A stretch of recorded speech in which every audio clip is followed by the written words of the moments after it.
Good afternoon. It's Wednesday, the 24th of February 2016, just after 1 o'clock. Welcome to UK Column News. I'm your host, Brian Gerrish. With me in the studio, Mike Robinson.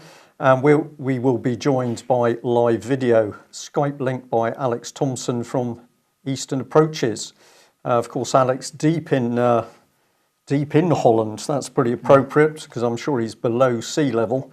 But apparently the weather is particularly gloomy there with hail. Whereas in UK, or most of UK at the moment, the sun is shining, Plymouth is glorious, and we've got reports of blue sky, at least in East Yorkshire. Essex is looking pretty good, and Pembrokeshire as well. So the weather is on the up. Politically, things are still very much, I think, on the down. We want to kick off with the European referendum. Alex, this article from Guido Fawkes here, suggesting that really some people don't seem to know whether to be in or out. Absolutely. This man, Mr. Mack, is the Conservative MP for Havant on the south coast. And he clearly told the selecting committee of his constituency Conservative Association that he would back the United Kingdom leaving the EU. And now he's issued a statement picked up here by Guido Fawkes, order.com, with a hyphen between the two orders if you want to look it up, saying that actually, having carefully considered the matter, he's going to back the Prime Minister's deal and wishes the United Kingdom to stay in. Now, the Conservatives had a particular push in the last two electoral cycles to bring on board a more diverse selection of people, which in itself may be laudable. You may be indifferent to it or otherwise, but they had a particular focus on Asian self-made businessmen, in his case Cantonese, in other cases South Asian, and they thought, well, these people are going to increase diversity.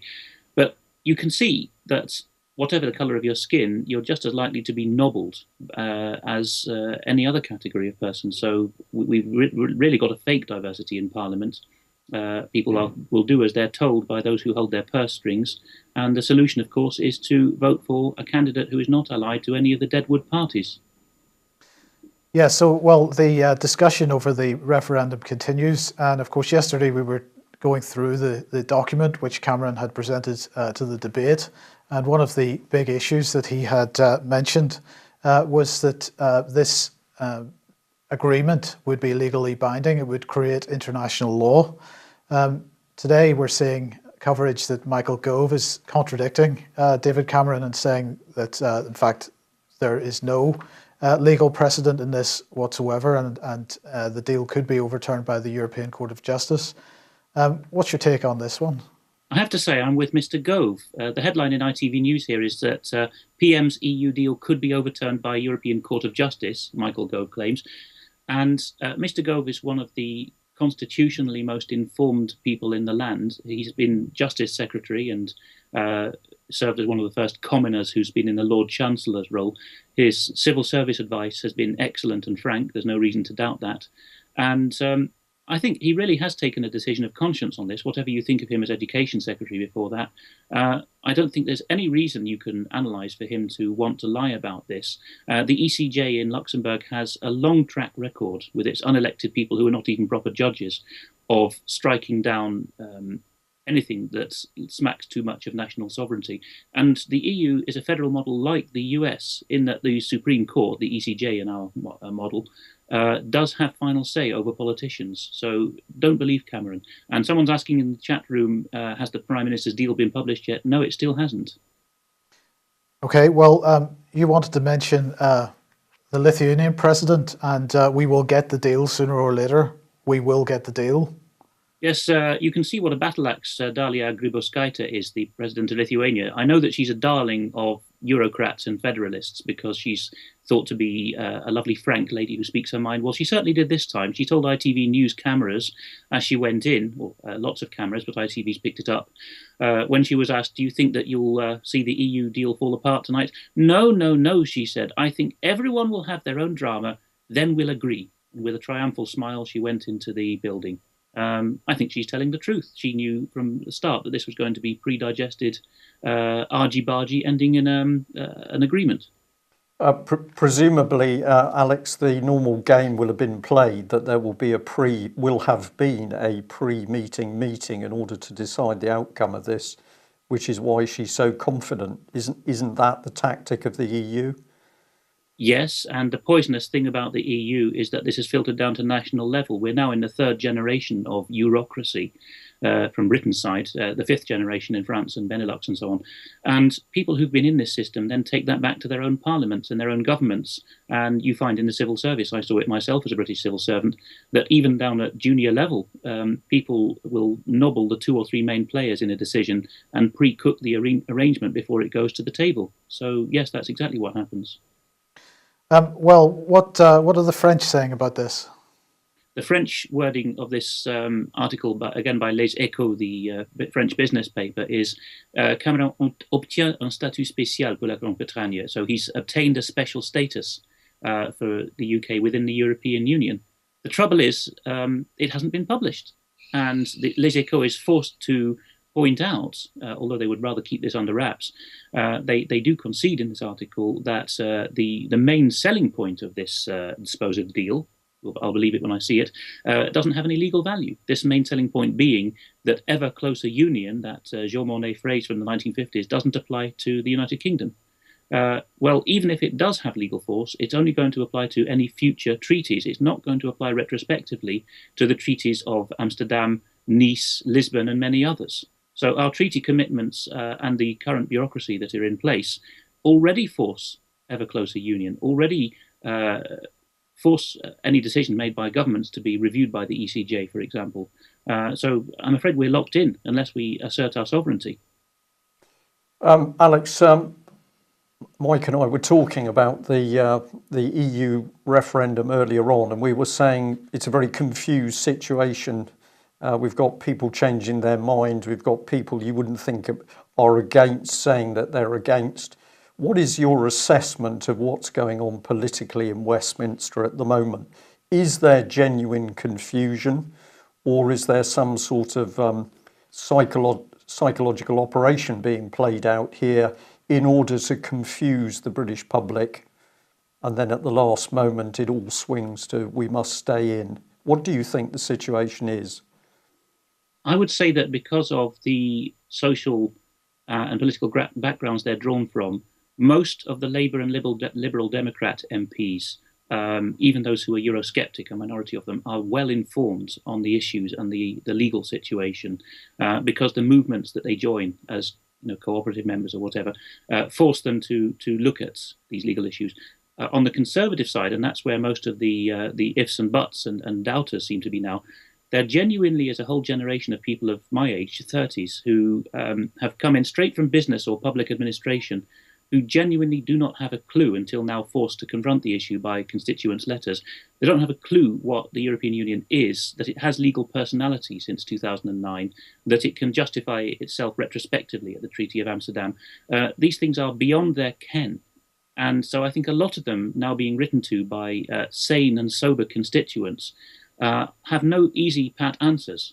So I think some of them are having troubles of conscience, but of course they're not all fantastically rich, and you can be got at these days even if you are rich through having certain scandals whipped up against you. So I think a few are pressured and blackmailed, a few just don't care and are taking the European shilling, and perhaps a lot more are, as Gove's wife Sarah Vine has written about her husband, I think they're genuinely agonised now, and a few may be doing the right thing. The thing is to be judicious, I think, if you're a constituent of one of these doubting Conservative MPs, and to write to shore them up, and perhaps also to remind them that their treason will never be forgotten if they vote the wrong way. Alex, thank you very much for that. And of course, you've just used the treason word, which I'm going to pick up on, because the last couple of days we talked about what was happening at the senior echelons of Britain's military. And this gentleman had pointed out, Lord Richards, former Chief of the Defence Staff, he'd pointed out that he'd had to get his name removed from a letter which the government was busy cooking up. He'd actually had to tell Number 10 to take his name off the letter, and a letter that they were apparently drafting concerning a number of retired senior officers who were going to support the Remain in Europe cause. And in that slide, we'd also pointed out the inset is to do with the fact that these dirty tactics were also being used in Edward Heath's days. And of course, more recently, David Cameron had also been bullying business advisors into supporting a pro-EU letter. But this is to do with the military, and credit where it's due, Lord Richards was prepared to stand up and send an email saying that he wanted his name taken off the letter. What we're really dealing with is lies, deceit and propaganda by Cameron. And here is the letter now breaking into the mainstream press. So the Daily Telegraph crowing that Britain must stay in the EU to protect itself from ISIL, according to former military chiefs. And we say these people are complete cowards and traitors. I am very happy to say this. I've seen this type of military officer before, totally subservient to the political will, total cowardice if they're faced with any embarrassment to do with their status or high position. And here are these people saying that they believe strongly it's in our national interest to remain an EU member. We've served around the world in almost every conflict. We're proud to have served our country, but I think we need to stay in the European Union. I'm going to say, as a former military officer, I find these people totally repugnant. This is treason.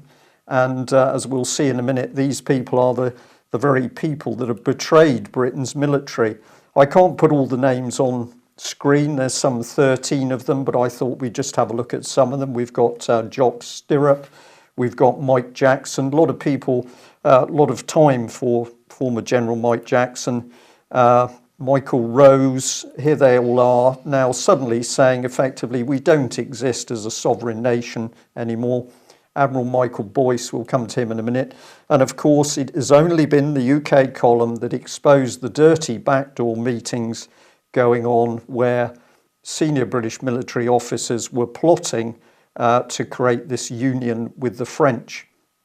Now, what the reason we've got Sir Michael Boyce there is that he was challenged on the fact that the EU was building a treasury, it's building a supranational state with its own military forces. He was challenged a couple of days ago, and my contact said, my goodness, he went to complete jelly. And I believe the reason for this is, of course, at the time, Michael Boyce was challenged as to what was going on with the European Union and the impact in particular on the military. He would have already known his name was on that letter due to come out from number 10. And that is where it came from. It wasn't created by the military officers themselves. It was created by number 10. Well, this is the sort of thing they've got up to in the past. British Admiral Paul Lambert, as the UK column captioned, cap in hand to the French. And this was part of our article where we talked about these closed-door meetings put together by the Franco-British Council, where, for example, in the residence of the British ambassador in his Paris residence, there was a roundtable meeting held with the French behind closed doors, which included senior French and British military officers. I say this is treason. I'd like anybody to prove to me that it wasn't treason. And now we've got the same treasonous people coming forward to put their name to a political letter, which has been created by number 10. Alex, I've had trouble keeping my hat on today because I am so disgusted with these people. As far as I'm concerned, it's treason. What do you make of the backdoor conversations that we've seen leading to the Franco-British military pact? Well, Brian, you just mentioned your background as a former military officer. Well, I'm a former intelligence analyst. And if you see people acting in the highest ranks of the military of any nation, if you're studying it dispassionately as an analyst, if you see them acting against their own evident national sovereignty interest and their oaths to the sovereign, which Martin Edwards has mentioned in the chat room, then you have to ask, what is the hold that the advocates of the other side have against them? And there are only a few possibilities for what has swayed them in these backdoor chats. Fear of loss of status is a big one. That's how a lot of intelligence agencies nobble a lot of agents and bind them into being informers. Blackmail over financial and sexual matters. And some of them may simply just not have the spine. It's terrible to say this about generals and admirals and air chief marshals, but simply not have the spine to say no when told that a political apparatchik has already written something with their name on it. Well, Alex, all those things you've mentioned, of course, are possible. I spoke to somebody I knew extremely well many years ago who reached a high rank in the military, attempted to get some discussion about what was going on in the country, and I will say the gentleman ran away from me. So this fear, I believe status is a large part of it. Once the gold braid starts to weigh over 4 kilograms, should that be in pounds probably, they get very fearful of their status or anything that could disrupt it. But of course other means of blackmail important. Well, the hypocrisy of these people can be shown by what the press has reported. And of course, if we go back, this is September 2015. The Mail here is saying what is going on with the Ministry of Defence. They're spending 230 million on a PR blitz while the armed forces are being cut to the bone. And in this article here, former Tory MP and Army Colonel Patrick Mercer said the government had savaged the military's budget. So the military budget savaged to the extent that these people are saying we can't protect ourselves, hence we need to be in Europe. But they were the people in post allowing these cuts to go through. We got a bit more of it here. This is waste of money on Twitter. And of course, this one, which made me laugh in a black humour sense of way, is that, well, we don't actually have aircraft carriers at sea at the moment. Even if we did, as Mike has pointed out many times, we don't have any aircraft to put on them because of the failure of the F-35 project. So what do we boast about? Well, we put cartoon aircraft on the deck of a cartoon character. Now, the people who signed the letter seem to be oblivious to this sort of thing. The army cut from 102 to 82,000, no longer viable for major operations. George Osborne lying over the defence budget, while at the same time you can cook up 1.5 billion to produce a joint intelligence and defence fund. So I haven't got the names of all 13 men. 13 is a very interesting number. I think there's a bit of significance. But here's some of them. We've got Lord Bramall. We've got Lord Guthrie, Jock Stirrup, Mike Jackson, who we've already mentioned. A pretty motley crowd. And when you talk about letters, Alex, well, somebody has already been on the case because this letter was sent through to us that has been sent to David Cameron.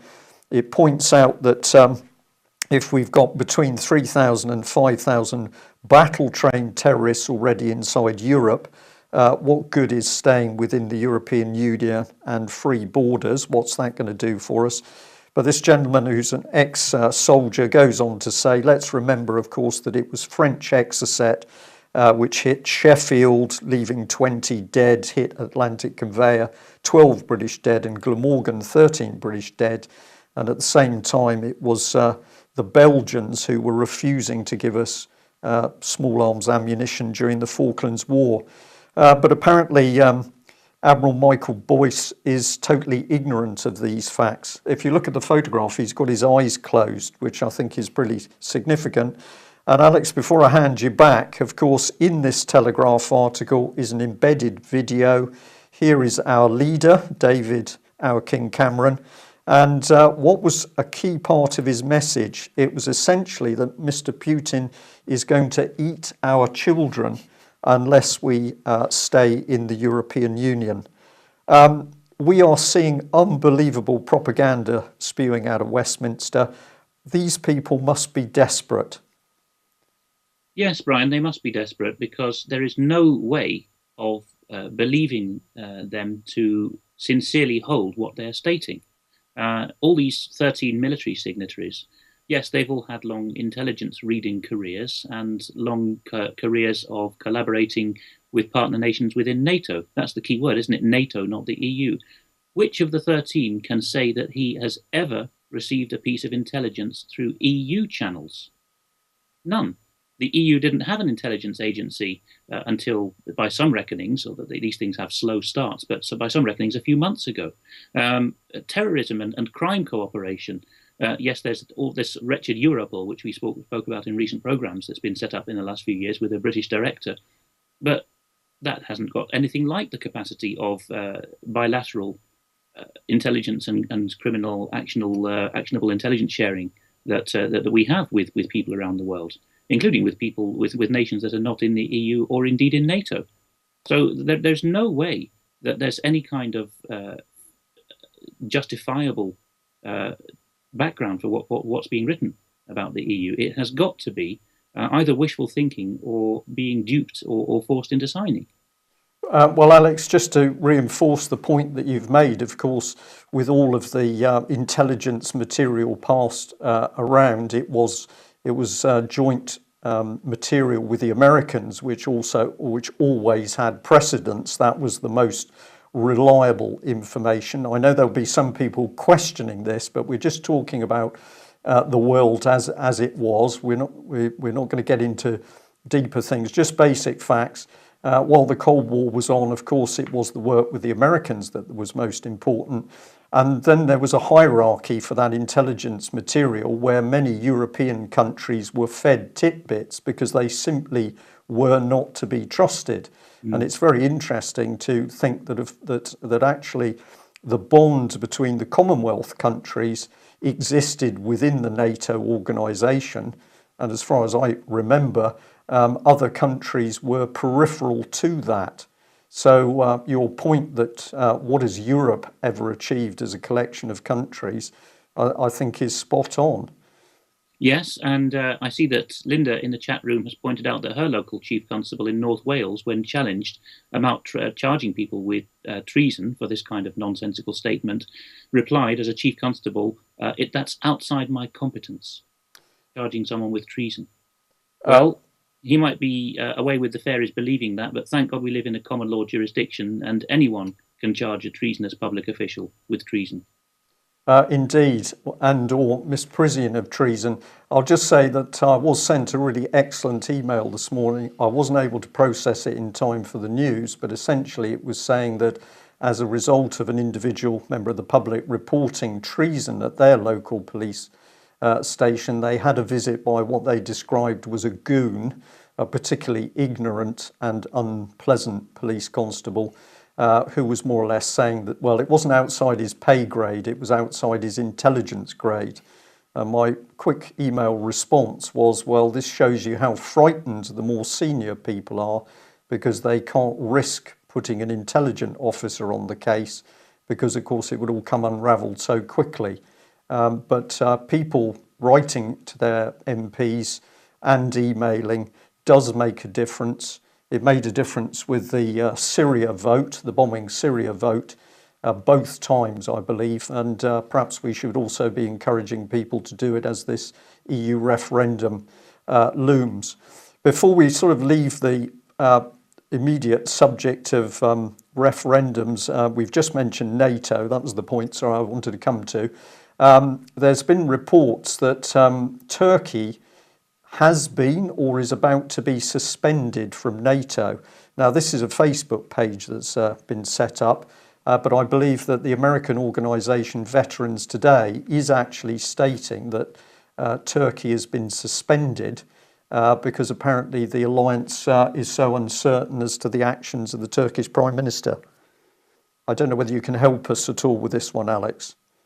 What I would say, Brian, is it's quite possible that some NATO forum or other has temporarily suspended Turkey because NATO is a multi-layered organisation. There's people who've been researching it for decades, either as investigative journalists or as former insiders in the military or intelligence parts of NATO, who have said, well, quite apart from the fact that there's two headquarters, one in Brussels and one in Mons, one civilian and one military, there's also concentric rings, and as you mentioned and alluded to moments ago, nations sharing within NATO but not sharing to the whole of NATO. So quite possibly Turkey has been at a, shall we say, at a political level, temporarily suspended from the workings of some NATO mechanisms, which is only fair because if you join up to a mutual defence league with an Article 5 commitment, that's the NATO equivalent, but there's other alliances in the world that have similar ones, to defend each other if attacked, then you need to have a safeguard against one country going into the hands of a nutcase general or even prime minister or president who will declare war on a neighbour on behalf of all his allies. You have to be able to protect against that. Okay. Well, Alex, tell us about George Soros then. George Soros is becoming a household name in the Netherlands. I never thought I'd see the day. The Dutch do have an alternative media scene, but this, if you look at the top left of the screen, comes from NOS, which is the Dutch equivalent of the BBC, the public broadcaster. And here they are reporting Amerikaanse miljardair sponsort ja-campagne.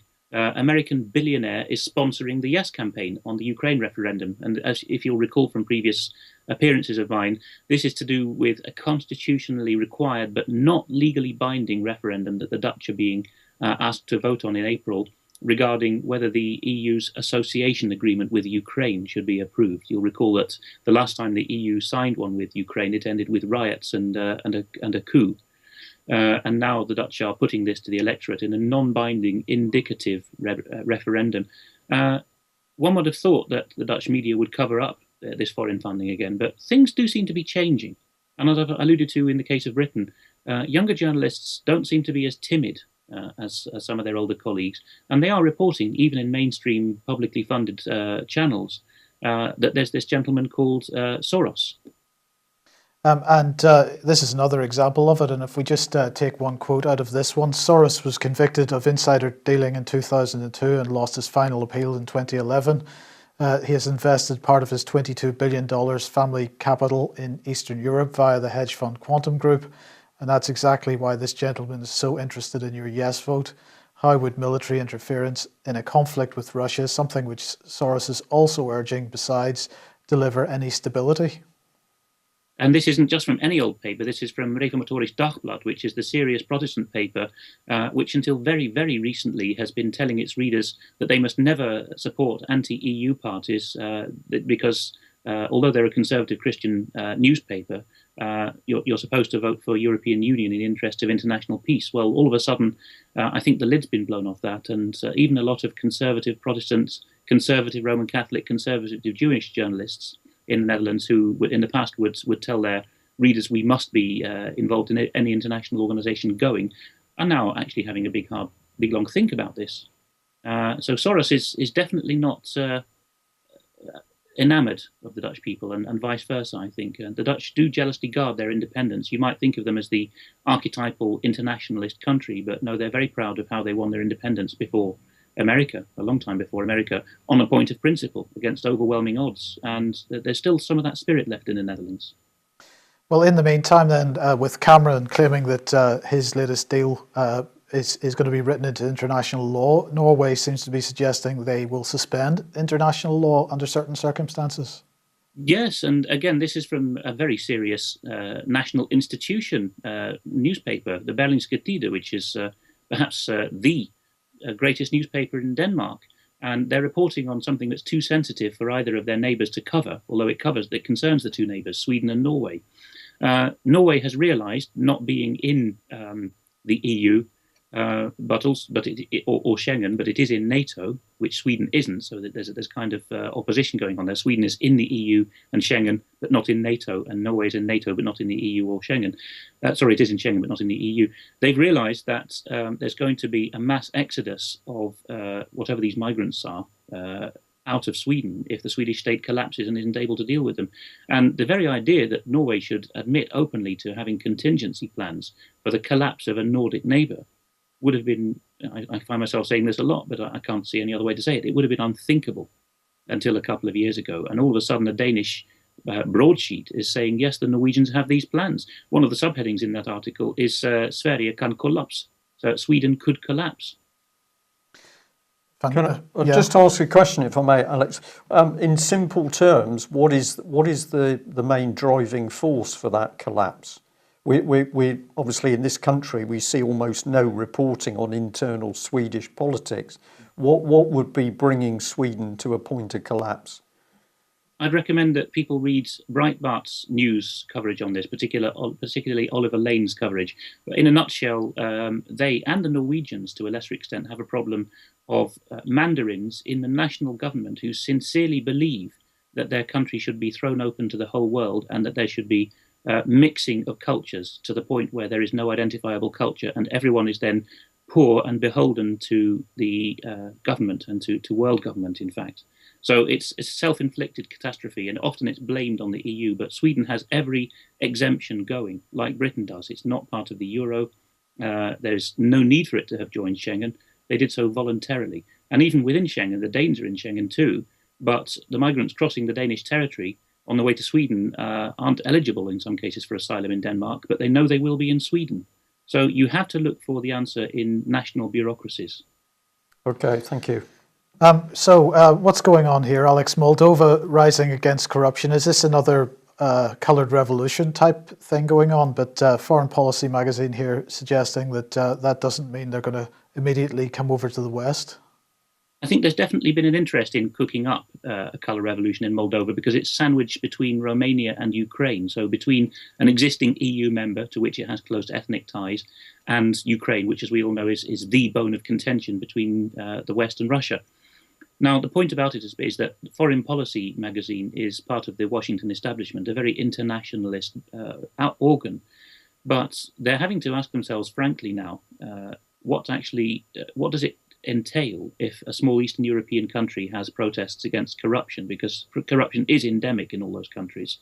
And they've had to realize that, as they're saying in the headline here, the West is about to lose Moldova. In other words, just because people rise up against hideous levels of national corruption and poverty does not mean that they wish to fall into the arms of EU or NATO allies any more than they wish to fall into the arms of Russia. So if you follow through on the rhetorical question implied by the title, what is the West going to lose Moldova to? Well, they're not going to Russia, because that's the whole point of the article. They're not going to the EU. So they are being lost to independence, apparently, to national self-determination. And this is the unthinkable outcome, that the people of Moldova should assert their sovereignty. Well, I hope they do. Now, this article, of course, isn't really about Eurovision. The point you want to make here is to do with people who have come into countries through immigration being sent back and the consequences of that. Yes, there are many tragic cases in European and Eurasian history in the 20th century of whole people groups being deported, largely by Stalin, largely because they were Turkic or Islamic groups, and he feared, perhaps rightly, that they would collaborate with Germany, so he packed them off to the wilds of Siberia and Central Asia. And one of these groups was the Crimean Tatars from Crimea, obviously, who did return in substantial numbers to Crimea when it was still Ukraine. And then, of course, they've been kicked out again or had life made difficult for them since Russia's reabsorption of Crimea. The point I'd make is one to set people thinking, really. If you look at these deportation waves, most of them are unknown to Westerners because they occurred in the Soviet Union, but there's been many that I've covered in the Soviet Union, or even Israel-Palestine. Whatever the historical injustices of the matter, you need to ask yourself careful questions if you're told that people need a right of return, or that millions of people whose grandparents or great-great-grandparents were deported need to have an automatic entitlement to citizenship or even to go back to the properties that they had 4 generations ago. Other people live there. Other people have established farms and factories there. What's to happen to them? You need to look beyond that to the question of who stoked the tensions in the first place and what has happened with these refugee groups in the 2, 3, 4 generations that they've lived in another part of the world. Have they been integrated into new territories? Have they been given compensation or a head start financially by the states that are responsible for what happened? Or have they, as usually happens in the Middle East and in Eastern Europe, been held hostage in squalid camps and railway sidecars and all kinds of things for generations so that states can go tub-thumping at each other? So real compassion for refugees and descendants of refugees is to assist them to settle where they currently are, or as close to that as possible, to countries in countries where they speak the language and have the mentality, not to somewhere that their great-great-grandparents were forced out of because they have no further emotional connection with that. Yeah. Okay, well, this one I want to get your professional or your ex-professional opinion on, but this is coming from DW, and Germany apparently about to unleash Trojan spyware on people's computers and mobile phones. Intelligence agencies in Germany can now use malware to track computers of people under suspicion. The Trojan will be able to track user chats and conversations on smartphones and PCs. A spokesman for the German Interior Ministry announced on Monday that the government had approved the usage of Trojans to monitor suspected citizens. And so it goes on. I just wanted to sort of comment on why they would want to do this. So we've got a bit of graphic here. If you imagine making a connection over the internet, the Germans don't have quite the same facilities as GCHQ, for example. So GCHQ is sitting there at the side, and they have a system called Tempora, which are basically a system of wiretaps on some of the main internet trunks, and they're pulling huge quantities of data. And I believe they have something in the region of 300 people sifting through this data. And that's okay while everyone is doing everything in the clear, as it were. But of course, people aren't doing things in the clear, and people are increasingly using VPNs in order to help protect their privacy. So in this case, Tempora doesn't work. It hits up against the VPN. All they get is a load of encrypted information, which is relatively difficult for them to deal with. So the target for GCHQ and intelligence gathering organizations must be the endpoints then. So the servers at one end and the PCs and mobile phones on the other. Of course, what they're aiming to do is to hack those endpoints so that what they can do is look inside the secure pipe that people's traffic is going along. So if people are hiding their information through obfuscation with a VPN, or they're using SSL encryption or any other kind of encryption, then really the only option is for intelligence agencies to look at the endpoints. And so that is, I believe, why the Germans are looking at writing this type of software and attempting to get it onto people's computers. They're saying that it's going to require a court order to do that. But Alex, it's going to be a bit of fun when this kind of code starts falling into the wrong hands, isn't it? Well, absolutely. German intelligence, and particularly signals intelligence, has always done things a bit differently than the Anglo-American setup. They've been much more fervent believers in close access, in sitting on the device. So they've done that back in both world wars as well, to the extent that was possible with technology those days, because they've never had a tradition of sifting through the traffic, and their cryptanalysis, strangely for such an intelligent nation, has never been up there with even their rivals in the Second World War. The Poles and the Finns were streets ahead of them in the war. So they've always had this tendency to go that way. And I was intrigued that you mentioned that the spokesman responsible for this, or talking about this, came from the Interior Ministry. That implies to me that the agents doing this will come from the Bundesverfassungsschutz, the Office for the Protection of the Federal Constitution. Now, these guys have got very wide latency to do anything they think necessary to tackle anyone who wishes political change in Germany, because the Germans openly admit in the name of that domestic intelligence agency that what they're interested in is not stopping unlawfulness or crime, but stopping threats to the current post-war constitution of Germany, which, as some people on the chat room know, is not even a proper constitution, but a foreign imposed law. So look for foreign masters when you're talking about post-war German intelligence, and look for a steely determination not to allow people to wish for lawful change in Germany. And that's why the desperation has come in, I think. Indeed. So, right, Alex, the next subject then is assisted suicide. And you wanted to highlight this BBC documentary and this article from the Christian Institute. The Christian Institute is a remarkable collector of news on certain topics from around the world. And I'm starting to think that there is a coordinated decision, perhaps within the G7 or in some forum corresponding to the G7 member states, to promote euthanasia. And it seems to have happened in the last couple of months. At least we're seeing the fruits of it. Perhaps the decision was taken some time previously. So we've got a BBC documentary being criticised for promoting assisted suicide. Simon's Choice, I think, was the name of the documentary there. And the BBC's been accused of even perhaps breaching World Health Organization guidelines. So even the UN is shocked by how far this BBC promotion of euthanasia has gone. And then what happens in the very same week, I think you have the slide ready. We're talking about last week, so the middle week of February. We see, again, this is the Christian papers coverage, the RD, but others have covered it too, secular papers. We see a lady featured as one of the 3 case studies in a Dutch documentary on euthanasia. Now, what are the chances of that? Yes, so you have the quote there, which I've translated and picked out from the article. This is the Dutch Christian newspaper's editorial in response to this documentary, completely synchronized with the BBC documentary on the same theme.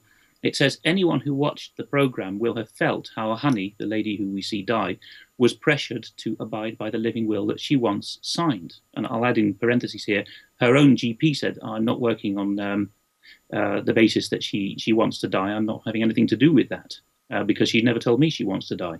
But then when she gets into the hands of the euthanasia doctors, they know how to come up with the right answer. The quote continued, she was still driving around, going to watch skating contests and having drinks in the pub. And again, in parentheses here, we learned during the program that she has semantic dementia. In other words, she can't say much, but otherwise her brain is unimpaired.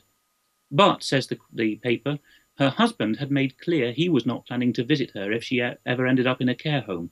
And the euthanizing doctor found her one-word utterance away, that's huppakee in Dutch, somehow sufficient to constitute a clear and unmistakable wish to die. Now, the euthanasia legislation from over a decade ago in the Netherlands only allows for euthanasia in the case of unbearable suffering with no prospect of any recovery or deliverance from the situation. And this is the harrowing image, I have to say, of the lady being injected to death. Actually, Alex, before the programme, I was saying to Brian, you know, in recent months, we've seen so much imagery coming from war zones and so on, which is some of it really harrowing. But I actually find this image possibly as disturbing, if not more disturbing, than some of those. I'm going to say that I'm utterly disgusted with 2 of the people, actually 3 featured. One is the cameraman and anyone else from NPO who was in the room.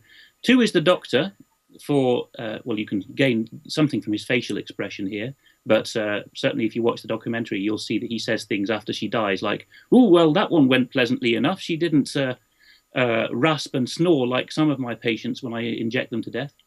And then thirdly, this husband here, who I'm going to say, I might be accused of insensitivity if I'm going to say it anyway, is masquerading as a concerned husband because he has, in his inimitable Dutch way, other nationalities maybe would be less blunt about this, said, oh, well, I'm not going to bother visiting you if you ever end up in a care home. And that's the result of really following people's own intentions of their hearts, is you end up with this. And you can read some of the, I would say, fear on that lady's face, yes, because only her speech has been impaired. What do you think it's unfair to say that we're witnessing a murder there? No, and Dutch politicians have said that she was murdered. This is from the land that invented euthanasia, legalized euthanasia. Even some non-Christian politicians in the Netherlands have said it was like watching livestock being slaughtered. Alex, I know we're very tight for time, but I just want to add in there, if I may, that the UK column is being inundated at the moment with reports of suffering and death, predominantly elderly, but also vulnerable people within the so-called care home system. And what is coming to the surface is the denial of liquids, so ultimately dehydration and denial of foods, which is inducing a dementia-like state, and death is then following from it. Now, these are not just reports from ordinary members of the public. We're now getting reports from qualified medical people who are saying, in their opinion, what is now taking place is the widespread murder of people within the so-called care system. And of course, if you induce a dementia-like state by denying liquids, you can follow that up by drugs to supposedly counter it. You've then got an exceptionally vulnerable person who can then be euthanized, as we've seen in this picture. So I'd really like to say we are going to follow along this subject, but the number of reports that are coming in from all across the country really quite extraordinary. One lady who's a lot of experience in the NHS said she now thinks that the NHS is working as a killing machine. Pretty horrific statement. Yes, and one thing I just add in closing there is if you are shocked and disgusted that the Dutch could do such a thing, please bear in mind, and I'm close to Dutch healthcare, so I know what I'm talking about here. The reason that this is happening is because nurses in the Netherlands are completely unprepared to watch people go painfully and slowly. Bear in mind that if you're angry, as you jolly well should be, at seeing this lady being dispatched like that, then the Dutch have, yes, okay, it's still murder, but they've decided to do it this way because they cannot be as uncivilized as the British NHS and see people slowly starve and die of thirst. And it's not just Holland. We've got you've two other articles from the Christian Institute here. French Senate approving sedated dying law, and that's from the 29th of January, and Canada as well from the 17th of this month. So this is reinforcing what you're suggesting, that this is something, there's clearly a global, or at least a Western policy decision being made here. Yes, I wonder if it's Bilderberg, I wonder if it's G7, but even within G7, Catholic Italy would be a hard sell. Japan, which is an irreligious country, they still have respect for elders, but you might see that change. The US would have to be done, of course, either at state level or by nobbling the Supreme Court. It's possible, we discussed the questionable death of the Supreme Court justice on the program yesterday.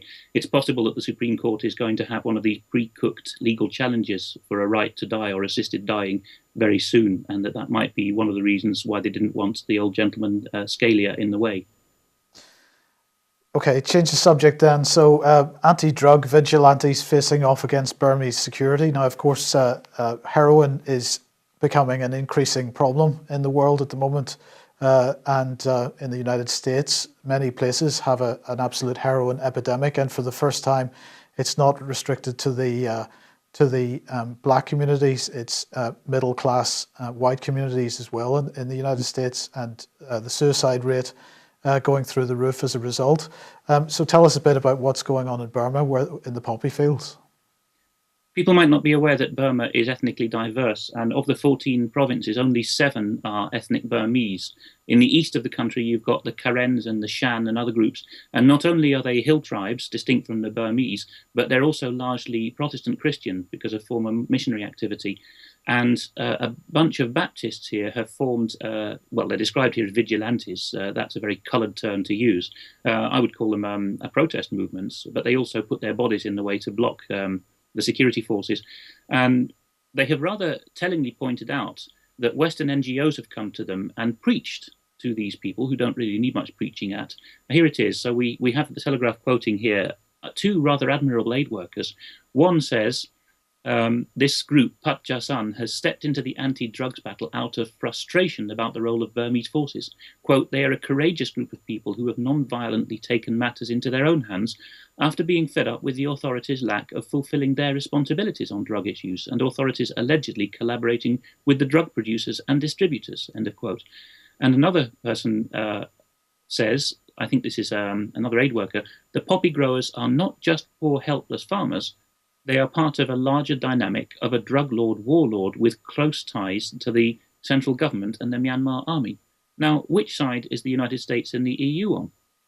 And then the second quote again, this is the new campaigner, Ngao Tong, says, the authorities said that destroying the poppy fields is the responsibility of poppy farmers and that we, that's the local protesters, just need to educate them without destroying their fields by force. Echoes of Afghanistan here, right?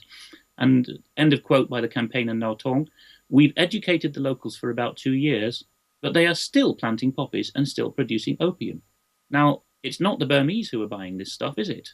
So who is telling them, please plant your fields and we can assure you your crop will be bought? The same people that are killing us in our hospitals, perhaps? Quite possibly, and perhaps killing us through an overdose of opium too, if they're humane, although I think they tend to use more horrible drugs than that. And I'll just add in closing on that one that the US Drug Enforcement Agency back in the 1970s set up a honey trap to lure the then Mr. Big of Burmese drug production out of the country and incarcerate him. fully knowing that that would cause a plethora of small players to arise in his place. And that was perhaps the deliberate loss of the opportunity that there was to close down the Burmese poppy trade. Okay, Alex, it's book spot. Thank you. Yes, here we have Networks of Empire. It's a bit of a policy wonk book, so I appreciate it's not everyone's taste, and it's not cheap either. But the full title is Networks of Empire, the US State Department's Foreign Leader Program in the Netherlands, France, and Britain, 1950 and 1970. Very revelatory. You can see that the post-war Social Democrats in all three countries were very skeptical about the US of the time, led as it was by the CIA, and were rather pointedly insisting on national determination of peoples in Europe. And they were nobbled, basically. The young rising stars, and in the case of Britain, it was notorious ones like Shirley Williams, were junketed and given State Department assistance, ultimately CIA funding, to sing the praises of the US. Again, the Dutch are the most honest of the bunch, and you can see in the Dutch chapters here lots of journalists saying, yes, I was paid lots of money to sell the United States, and more particularly the CIA and the State Department's way of doing diplomacy to our people. It worked. It was a very successful campaign. You can see here on one of the pages a politician from Mierlo, on this page here, who, beg your pardon, that page, who later pretended to be a great opponent of the United States. He actually founded a party. There he is waving out of a Cadillac on a crusade for Bobby Kennedy's election campaign in 1968. So, and he was honest enough to tell the journalist who wrote this book, Giles Scott Smith, yes, I used to do this when I was taken to America, and here you can use the photo. So he was almost unashamed of the fact that his anti-Americanism was a front. Alex, just a quick comment there. I immediately picked up on the word leader in the introduction to that book, and somebody in the chat room at the moment is saying precursor to common purpose. It certainly smacks of it to me. This future leader program goes back to the same CIA type operations pre-war. Sorry, I think it does, is what I'm trying to say. I think it does, Brian. And everything we've talked about today, don't get me in any sense wrong as an anti-American. I think I've made clear enough times that I'm very fond of the Americans. But the global headquarters of many conspiracies are in New York and Washington, because that's where the greatest power is. And we started with the EU, and we went through NATO and various other things, right through to assisted dying. A lot of these things are cooked up in think tanks or bodies which are on American soil, and then fed to the peoples of Europe, and not in the interests of any nation in Europe, or even in the interests of the EU as a body. And I think that's a case in point here. Common Purpose was started as a deliberate copy of the Phi Beta Kappa type fraternities in America. And I think I'm right in saying that Julian Middleton and others received a lot of training in the US. So certainly the model comes out of mid-20th century CIA.